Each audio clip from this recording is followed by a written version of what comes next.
thanks for all of you who have joined. I see a good list of folks who I had the pleasure of spending time with yesterday for the CEO Roundtable, and a few other names that I haven't seen in a while. So thanks for joining this conversation. This is an interesting time to be talking about volunteerism and spreading the joy of time and talents, given the circumstances that we're in, and acknowledging that most community foundations are expressively working on how to provide support to so many folks who are without work or without some of the basic needs being met right now. But on the flip side, I think all of us know at least someone or a handful of people who need something to keep their spirits uplifted, need something to keep their attention. My stay-at-home mother is one of them, who seems to have no problem getting out there and risking her life, so to speak, and help with the food pantries and preparing school meals and so forth, despite our pleads for her to keep her distance. But I think what's really invaluable in this moment is where community foundations can really shine in creating the space, not only to talk about moving funding, moving dollars, but also their time and talents. And something that struck me about inspiring service, which was brought to my attention by two community foundations, who I'm thankful did, Jesse and Philip, you'll hear from here in just a moment. What I found most interesting is the notion of three things here. They said they work to capture data, collect stories, and connect people. And that sounds to be exactly like every community foundation I know at any time, whether we're in a pandemic or not. You all are looking for ways to capture good data, to tell great stories, and frankly, to connect people in the most inspiring of ways. So with that, I want to go ahead and move the slide forward and allow us to just kind of jump right in by acknowledging that it was the Chronicle of Philanthropy that certainly did a good job giving us all a sense. So if you haven't read this article, be sure to Google or however you get your news these days, this story, and take a look at it and get a better deep dive into what's going on. Because I thought this was certainly reaffirming what we're here to talk about today. A quick note before I go ahead to the next slide, and a quick note before I turn it over to Philip and Jesse with the Community Foundation. I want you to know that we're going to try to create as much space as we can to converse about this. I want to hear what's working for you all in these times of connecting people in ways beyond just asking for their money. I've heard some great examples, and I want to talk about this particular tool as one of those solutions. So with that, we'll advance the slide. And I believe I will be turning it over first to Phillip Lanham from Greater Cincinnati Foundation. Thanks, Brad. And on this slide, you can see the agenda that we plan to cover today. A few words from me and Jesse, and then we'll hear from the Inspiring Service team on their online platform, which is a very cool platform. I think we're ready for the next slide. So thank you again for including me, Brad, and the Inspiring Service team. It's my privilege to be here. Good afternoon for some of you, good morning for others. Really appreciate you taking the time to listen and hear about this platform and how two communities are using it. As your Community Foundation peer, I know there are so many competing priorities for you right now, and I hope you find today's session really helpful. I was honored to be included in this call because it gives me an opportunity to do something I love to do, and that's brag about my hometown, Cincinnati.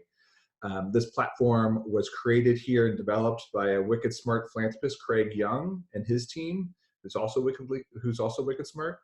And they're all diehard volunteers. I've known many of the members of the team for years, and I think, actually, I know volunteerism is literally in their DNA. They all believe in this, and it's true to who they are. GCF was first introduced to Inspiring Service and Cincinnati Cares, which is the local platform name, back in 2008, maybe actually 2017. I'm sorry, 2018, not 2008. And it was long before the pandemic was even something that we thought about. And this Inspiring Service team reached out to us to really open our eyes to a national issue of volunteerism being on the decline. And even further, that in our local area of Cincinnati, it was decreasing at a faster pace than our peer cities. And this was startling to us. And I really don't use that term lightly, because when we look around our community, we see a thriving United Way with a strong campaign. We see the #1 unified arts campaign in the country, and the oldest. And we see a community foundation that regularly raises over $100 million. So that's a ton of philanthropy happening in our community. And the fact that volunteerism was declining was not really acceptable to us. And we wanted really to understand what was happening. And again, the Inspiring Service team opened our eyes to one reason for us in our community. We did not have a single organization focused on this. It was spread out between other organizations, or maybe this sector was focused here, but not one unified organization. And as most community foundations are not interested in doing, we weren't really interested in supporting another new nonprofit. But when we saw the innovation behind Inspiring Service, we were inspired to support it. And when I say support it, we support it with a grant from our community fund, which is our unrestricted endowment. We had donor advisors support it, and we made an impact investment to it. That's a lot of due diligence for this organization to go under, especially around our impact investing platform. We have a pretty rigorous due diligence process. So really proud of this organization. And we believed in the model because, as Brad was saying, it was able to connect people with purpose, which is what GCF, that's actually our tagline, connecting people with purpose. And the team, I remember Craig actually using that in his pitch of why we need to support this, because for us to be true to who we were, we needed to make sure people were doing it outside of philanthropy as well. And I was, to be perfectly honest, it was very self-serving as well. For many of our donor advisors who are seeking volunteer opportunities, we didn't have that. The community foundation certainly didn't have a platform to say, we want to manage all of your volunteer interests. So this gave us a go-to resource for our donors when they asked, how do I get involved? What volunteer opportunities are there in the community? Because the platform is just that easy to use. And then the pandemic struck. And we understood in-person volunteerism was going to take a huge hit. And the segment of the population that is often the most dependable, our seniors, to volunteer, was now our vulnerable population. And the Inspiring Service platform was easily repurposed to track the effect on the nonprofit ecosystem. And that data is vital as our community recovers in the coming months. And beyond the pandemic, I believe the stories and the data that they're capturing will allow us to underscore how important volunteerism is to our community. Always, right? Not just during the pandemic. And we would not be able to deliver the community impact without the passion and power of our volunteers in our community. So I'm really excited that they're able to capture this data for us.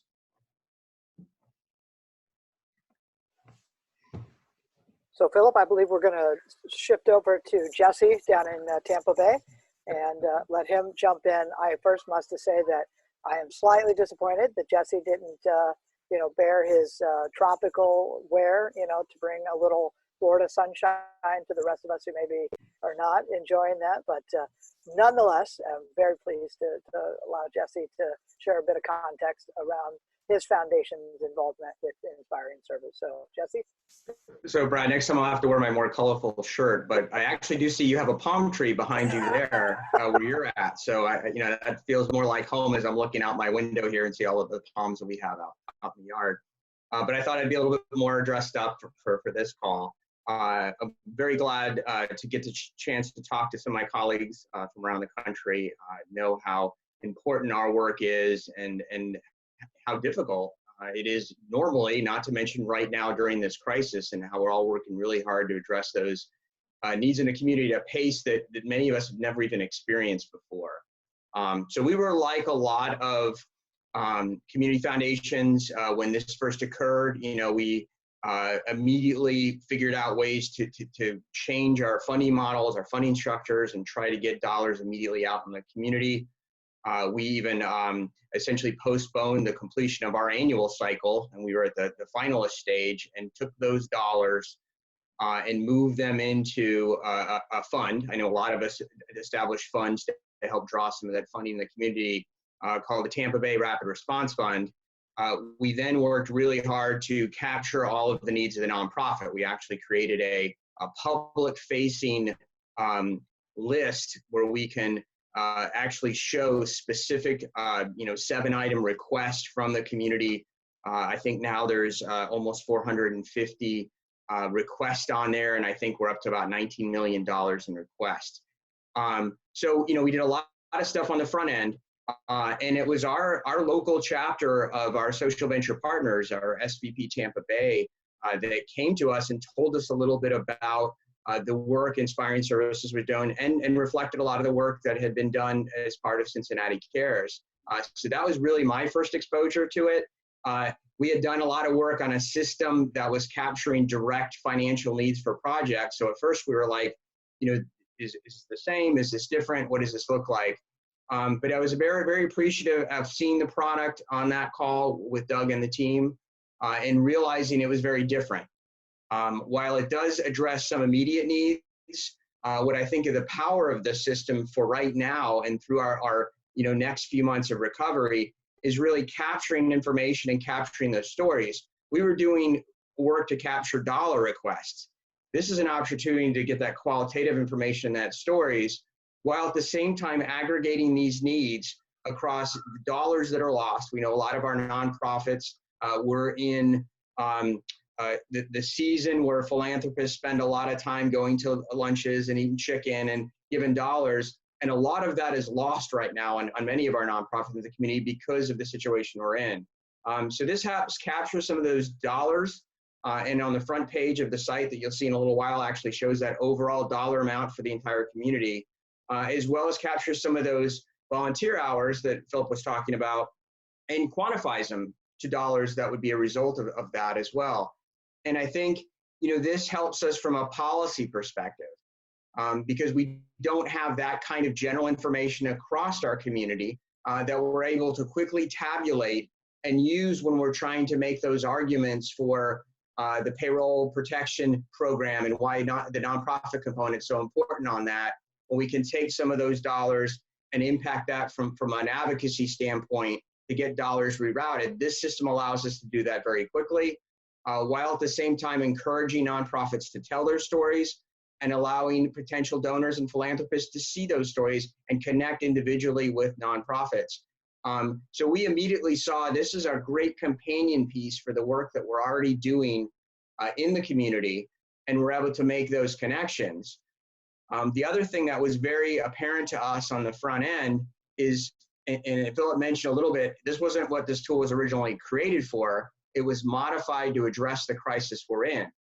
We saw immediately looking at that, the more longer term implications of this, of having that one database where you have all that information on nonprofits in the community, and it's something the community feels a part of. It's not sitting on a community foundation site and it's feeling like we're reviewing your information for grants. This really belongs to the community. So it has that connectiveness for them to go in and feel some ownership from it, get their information in there, and connect with donors, some of which we may not even go through a community foundation. Very small donors are able to connect and interface with the tool.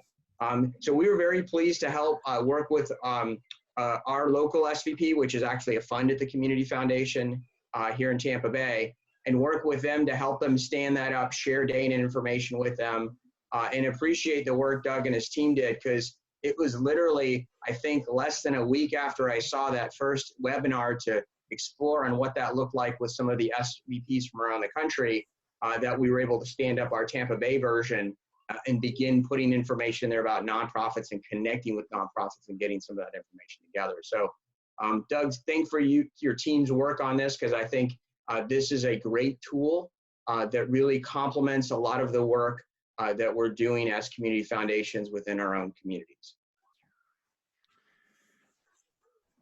So thanks, Jess, and thanks, Philip and Brad, for helping us set this up and being able to communicate with a number of your colleagues across the country.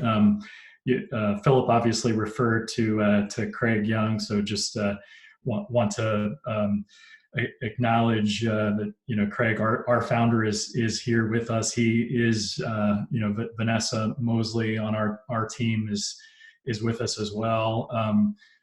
We are clearly motivated by his passion to literally end the absurdity that you can do almost anything online except easily find a way to help. So that clearly what motivates us. So I think what we want to do is really be able to, as I think Brad put in the chat function, if you have any questions in the next 10 minutes while we are kind of showing you the platform, we welcome you to put those comments into the chat, but then hopefully at the end, we can have some conversation around the platform and answer questions for everyone who's on the webinar. So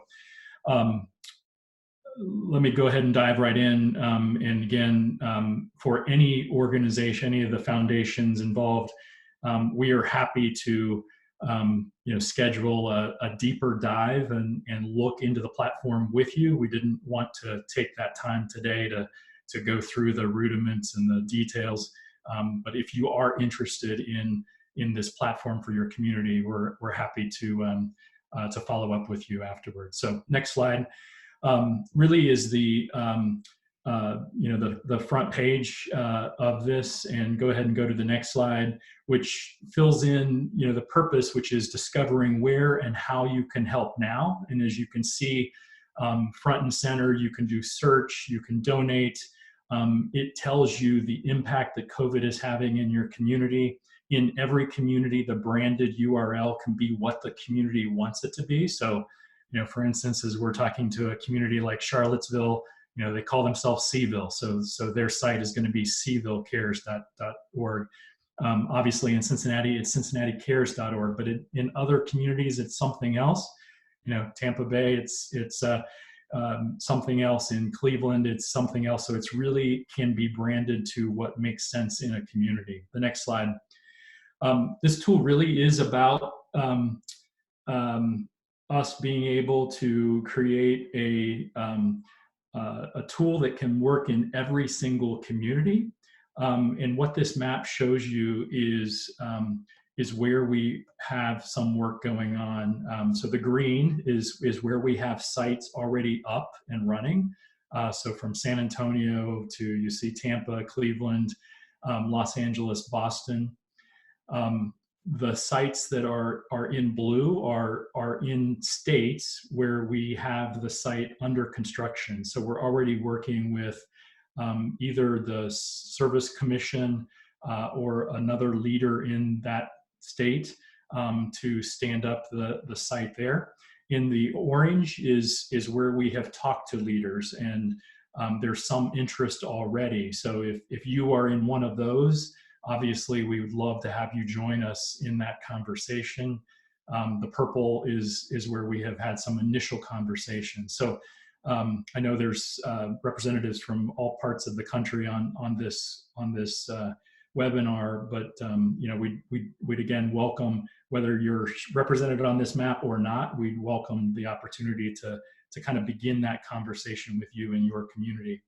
So the next slide, to Brad, at the very beginning, really hit on the three aspects of it, which is capturing data, collecting stories, and connecting people to the volunteering and giving so that they can take action now during this very difficult period that we find ourselves in. The next slide talks to Jesse's point about how initially this is about focusing on the assessment and the recovery period, but in the near future, the platform is going to be able to help a community create a more resilient future that we've already built with Philip's help in Cincinnati. A lot of our work last year was focused on an artificial intelligence infused platform that helps nonprofits find board members that they never would have discovered otherwise. So helping them create wider boards, welcoming, inclusive, diverse, equitable, representative. We think every community in the country has the difficulty of creating diverse and equitable boards. And so our platform is working in Cincinnati doing that. And it's a big part of the work that we were doing pre-COVID. The next slide is, how do we do this? It is, the next slide says remarkably, it's focused on 3 areas: the assessment, the ways to help now. So the 1,600 ways in Cincinnati, the thousands ways in Boston, thousands in Los Angeles that were traditional ways that people helped in the community. Those are all made irrelevant by COVID. And so we have to think differently about ways to help now. And then the final piece is donating. And the next slide goes into a little more detail. The next several slides go into a little more detail on that. So the data collection is around volunteer hours, fundraisers, canceled, mission delivery, revenue loss, all captured in real time. Lots of surveys going on in this country by members, by community foundations, but this data offers it in real time. And then the next slide talks about how the connection of the site to give people the ability to take action. So whether it's in volunteering or whether it's donating. And then the next slide is talking about essentially this is an umbrella for the community to capture highly motivated people who want to help. They're frustrated because their old way of either volunteering isn't available. And so this gives them the access to the new ways, as well as all of the organizations in the community that need the donations. The next slide talks really about what this it's too good to be true, we've been told, but within a week, the next slide says we can deploy this in your community, so it doesn't take us long to stand it up. And then, next slide, Philip, the next couple of slides, go ahead and go to the next one. Philip did a good job of describing who we are and why we came into existence. And literally in 3 years since our existence, we've moved Cincinnati from worst among our peers to best among our peers. And other communities have noticed that. So this is all the pre-COVID work.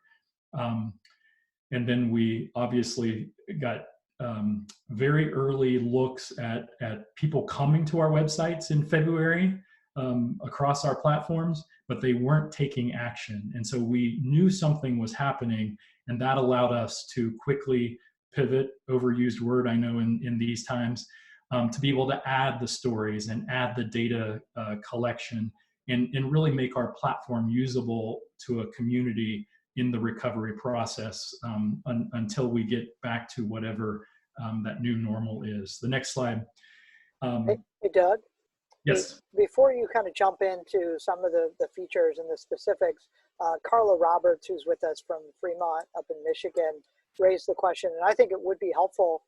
We heard Jesse sort of allude to the fact that there are other groups that are involved, but perhaps you can give us a sense of who in Michigan is directly engaged. What type of organization is sometimes taking the lead outside of community foundations, where we know, Cincinnati and Tampa Bay are playing a role, but some of those other key roles, and in particular to Carla's question, those in Michigan, that might help give her some sense of who to talk to among her peers about how this is looking for them.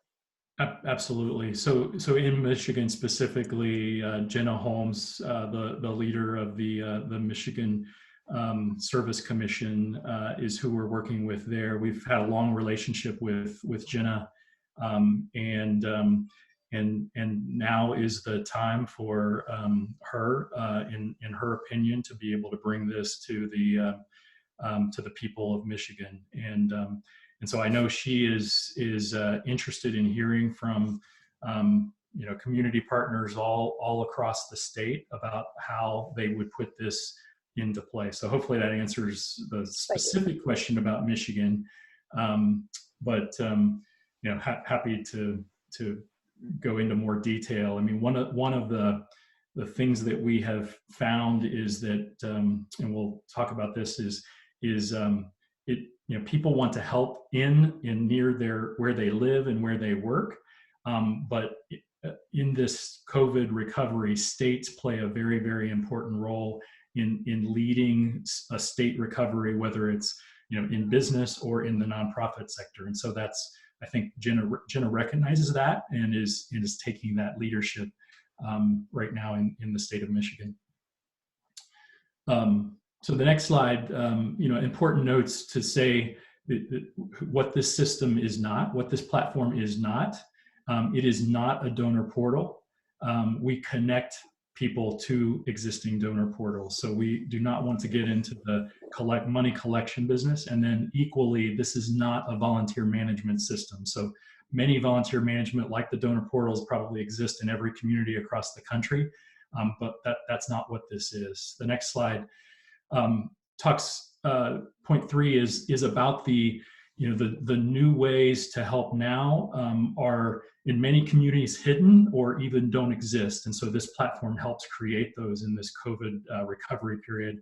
And then point 4 is really what I was just talking about, how it's important, we think, for every community to have a platform. If there's a community leader, a community identifier, whether it's the foundation or some other organization, but there is an opportunity to create a statewide ability to see the data, to see the stories, and it's a and both. It's not a and or type equation in our mind. The next slide is talking about the features, and I really will just run through these very quickly in terms of giving you a picture. This is the real-time data dashboards.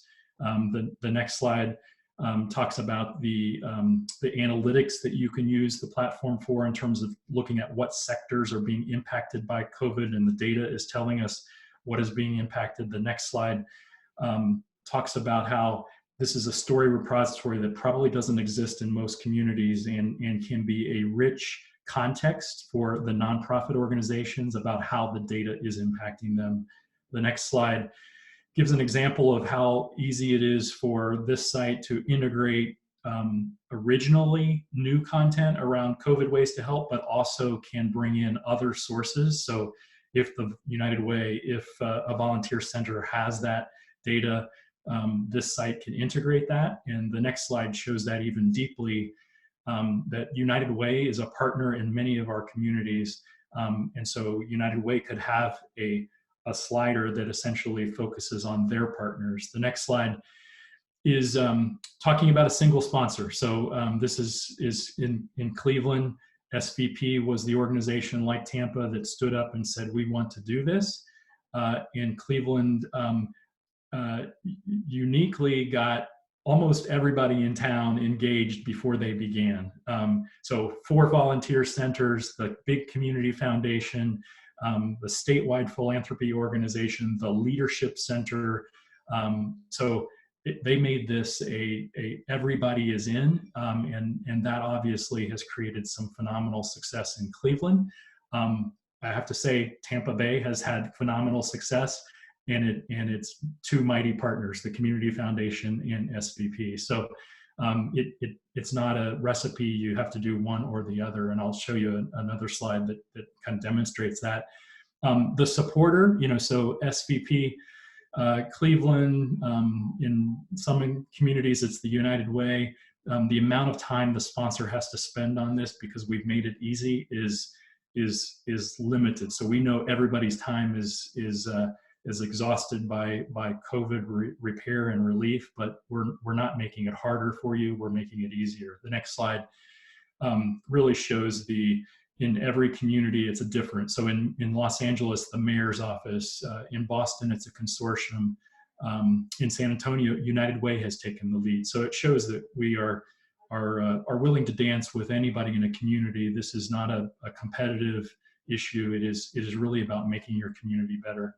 The next slide talks about the rich content that's available in the site. So this is both today, but also in the future around each nonprofit. It's a connector of information about the nonprofit, to either take action, whether it's volunteering or donating.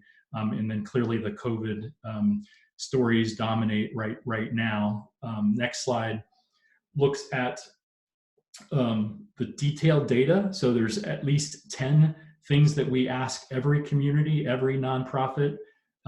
This can be customized if a community would like to be able to ask, unique questions, but we ask that at least these 10 categories are collected. And then the next slide looks at how we help every community. So we have obviously the experience in Cincinnati of going from 0 traffic to hundreds of thousands of visitors and referring hundreds of people to nonprofits. So we have the ability to teach a community how to market and make this work. And then finally, Craig, one of Craig's companies that he sold back in the 80s and the 90s to was to Apple Computer. Yeah, we're on the next slide. And so one thing that is embedded in all of our technology is user experience ease and delight. So it's easy for the volunteer, it's easy for the user, it's easy for the site administrators to be able to use the site. And the next slide gets us to the question of cost, which is because of generous funding, we are offering this to every community. The next slide. Essentially our attitude on this is we have about $5,000 in hard costs to set up a site. And we, as a 501c3, would essentially just like a donation be made to us at some point in time to cover our costs. And it can be at the beginning, it can be in the future. We do not want to withhold the tool from any community. So coming up with this 5,000 should not be a barrier for any community to put this in place. The next slide and the next slide essentially shows how we have perfected the setup and the launch. This is the typical process for most communities. Easy, simple MOU. You decide the URL. Either you as the organizer or a collective of organizers, we have a kickoff. We begin the process of populating the data. We have an army of volunteers that help begin that process so that when we go live in step 6, there's a robust platform already existing that people can come to and begin to take action around volunteering or donating. So took a little bit more time than I had hoped to, but I think we're now at a point where we want to take questions and have some dialogue with everyone on the call. So yeah, thanks, Doug. So certainly we covered the question that Carla was asking about, just inquiring a bit more about who specifically in Michigan. I thought if it's possible, I want to make sure it's possible, I would like to bring Rebecca in. I know she's from Community First Foundation there in Nevada, Colorado, and they have some good experience. They lead the Colorado Gives program, which is a statewide Giving Day type program. So they've introduced technology at statewide levels. I know you're in Denver. Is Rebecca able to join the conversation? Can she hear me in chat? I'm not sure. Hi, Brad. Hi, Rebecca. Sorry to put you on the spot, but I'm very curious, just as you're listening, I just want to hear out loud, if you're open to it, more sort of what you're thinking, how this overlays with existing resources that are there in the community. Just some thoughts from you, given your experience.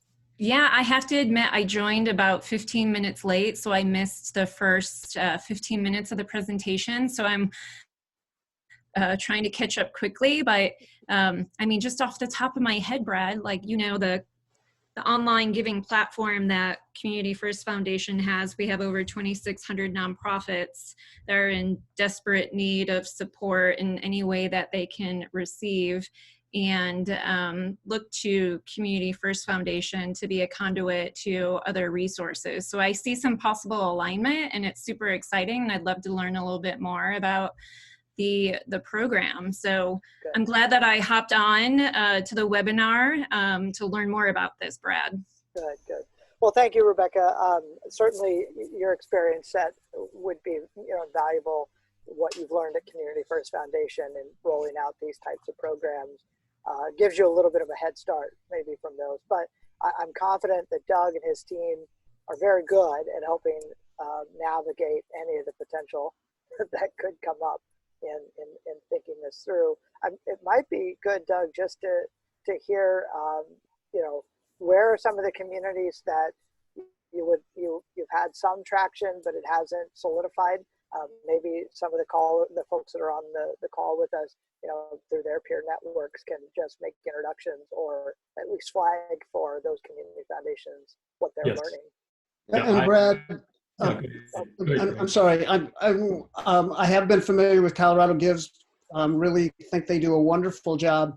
In some ways, they're part of the inspiration for what we're trying to do, both on a community level, whereas they do it really well on a whole statewide level. Most communities don't have that. I think we are able to augment it a little bit when you look at the stories and the data.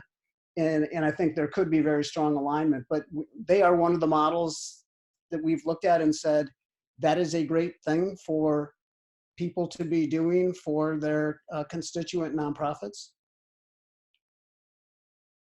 Yep.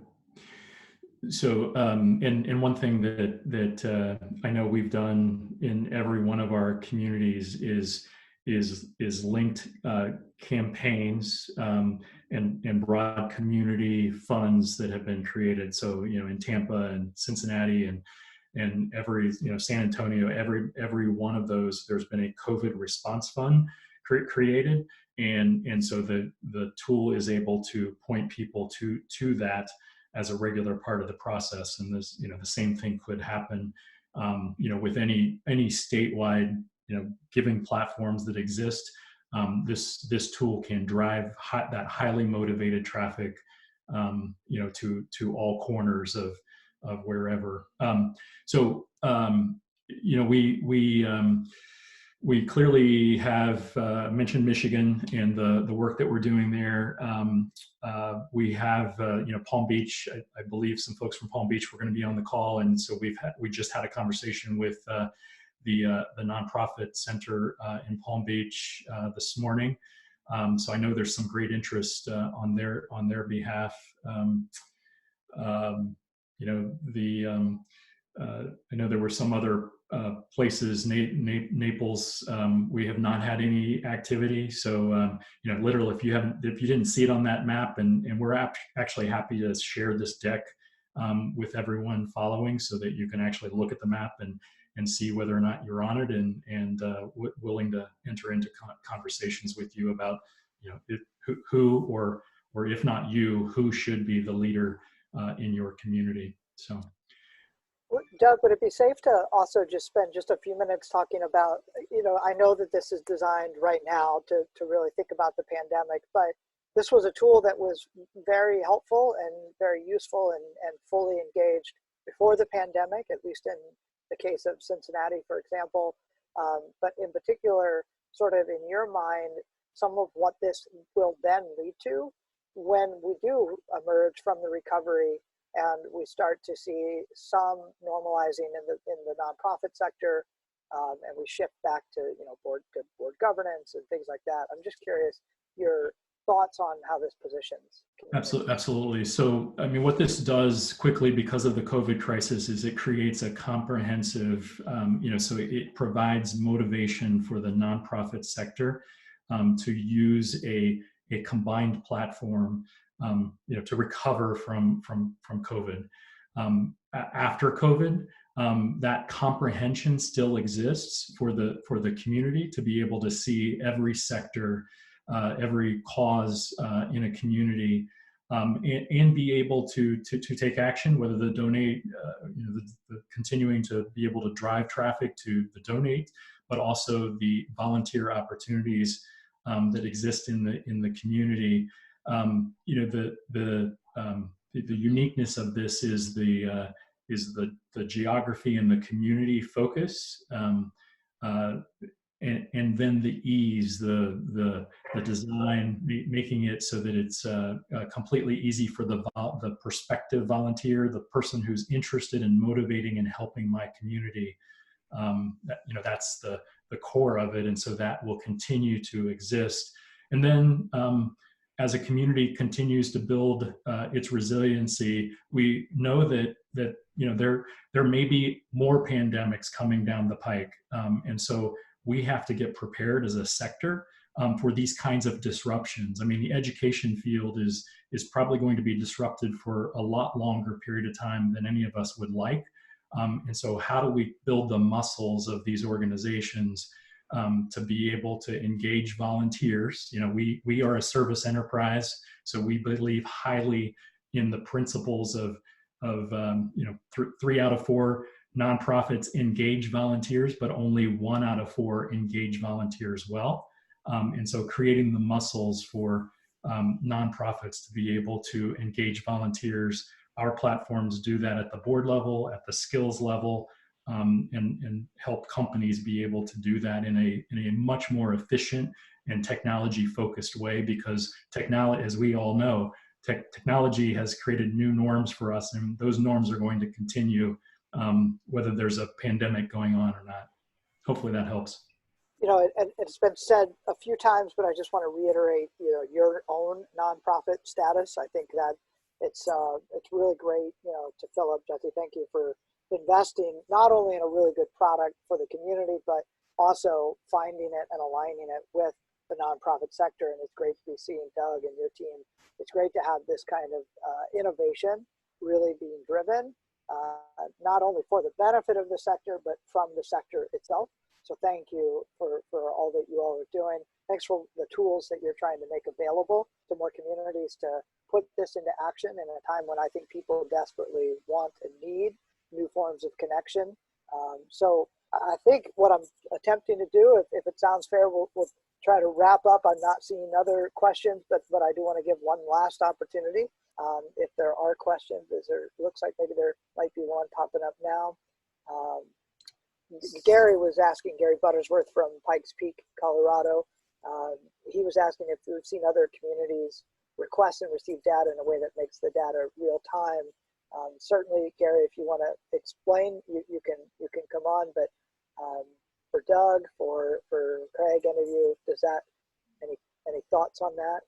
The only thoughts I have is, clearly we've seen lots of surveys all across the country, and whether it's local or national or state, but we have not seen the real-time data tools like this. So that is clearly the piece of the innovation for the sector that we're absolutely thrilled to be able to be offering.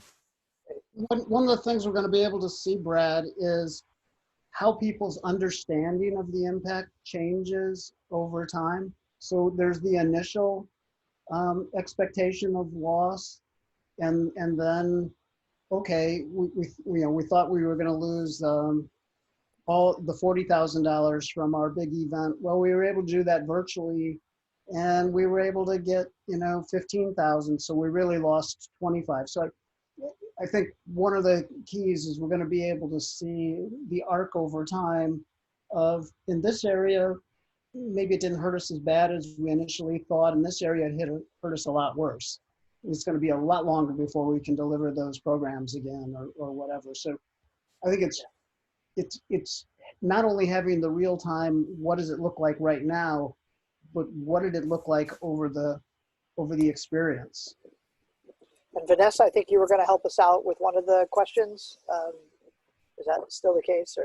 I think it was just answered. We had a couple of folks talking about how the data was made real time, and it's because nonprofits are able to go in there, as Craig was just saying, and continue to update, which is going to be absolutely critical both now and when we enter into the recovery phase of all of this. Yeah, great. All right, Doug. I think we're at our time limit that we kind of had committed to everybody that we'd be done by 1:15 or so. So again, thank you, Jesse, Phillip, and Brad for sponsoring us, and we look forward to connecting with your colleagues as they'd like. And Brad, will the recording be made available? Someone was asking if that would be made available for so that we could share it. We can. Yeah, and I certainly can get it out there as well. So please, Awesome. when it's ready to go on a digital link, we'll get it out there. Great. Thank you. All right. Thanks. Good, everybody. Bye-bye. Thank Bye. you, everyone. Thanks, Brad. Thanks, Okay, Philip. be healthy. Thanks, Jesse. Bye now. Bye-bye.